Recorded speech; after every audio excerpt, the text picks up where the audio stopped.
A finales de los 80, la situación en Colombia era insostenible.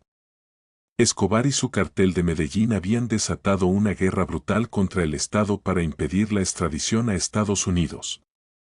Jueces, ministros, candidatos presidenciales, periodistas y cientos de policías fueron asesinados. El país vivía bajo el miedo de bombas y atentados, y el narcoterrorismo estaba en su punto más alto, en 1991, con la presión internacional en aumento y la sociedad clamando por paz. El presidente César Gaviria aceptó negociar. Escobar se entregaría con la condición de no ser extraditado y de cumplir su condena en una prisión construida a su medida.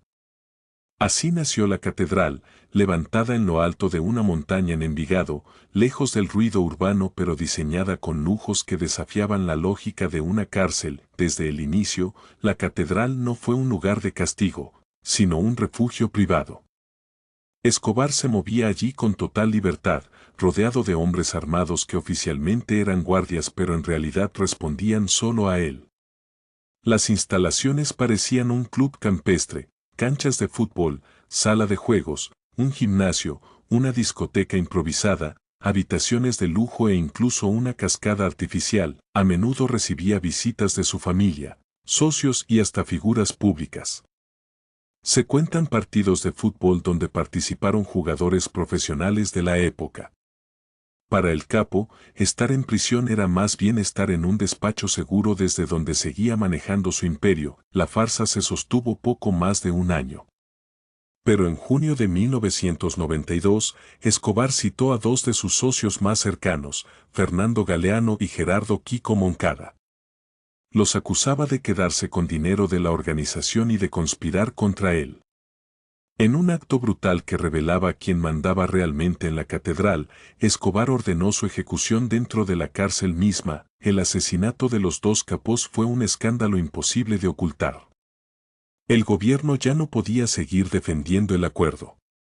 Estados Unidos presionaba más fuerte y la opinión pública exigía recuperar la autoridad. El presidente Gaviria tomó entonces la decisión. Escobar sería trasladado a una prisión militar verdadera, bajo control del Estado y sin privilegios. El 22 de julio de 1992, un comando especial del ejército colombiano fue enviado a la catedral para ejecutar la orden. La operación debía ser rápida, sorpresiva y discreta. Nadie podía saberlo, pues temían que Escobar estuviera al tanto, pero había un problema que siempre acompañaba a cualquier plan contra el capo. Escobar tenía ojos y oídos en todas partes. La red de corrupción que había tejido incluía a funcionarios, policías e incluso militares. Horas antes del operativo, ya sabía lo que estaba por ocurrir. Cuando los helicópteros sobrevolaron la montaña y los soldados comenzaron a rodear la prisión, Escobar no entró en pánico. Tenía preparado un plan de escape desde el día 1. En compañía de un puñado de sicarios de confianza, activó su ruta secreta, una puerta camuflada en una de las edificaciones que conducía a un túnel excavado hacia la montaña. Los militares irrumpieron en la cárcel convencidos de que atraparían al capo. Encontraron habitaciones vacías, mesas servidas, televisores encendidos y un silencio inquietante. Escobar había desaparecido minutos antes. Algunos soldados aseguraron haber escuchado su voz burlona resonando desde la distancia: ustedes se quedan con la cárcel, yo me quedo con mi libertad.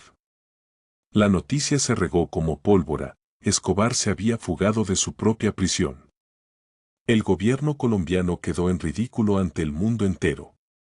Estados Unidos estalló de furia y la prensa internacional retrató el episodio como una muestra vergonzosa de debilidad institucional. Esa misma noche, el presidente Gaviria apareció en televisión reconociendo que la situación había escapado de control.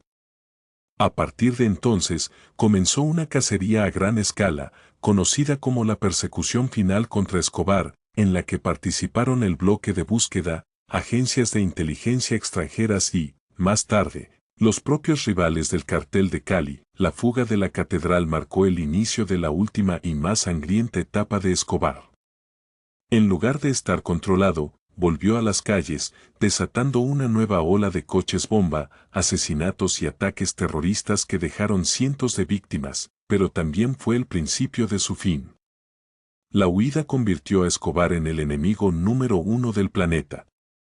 La presión internacional fue implacable y sus enemigos aprovecharon su desgaste para perseguirlo sin tregua hasta su muerte en 1993. Hoy, la catedral sigue en pie como un símbolo contradictorio.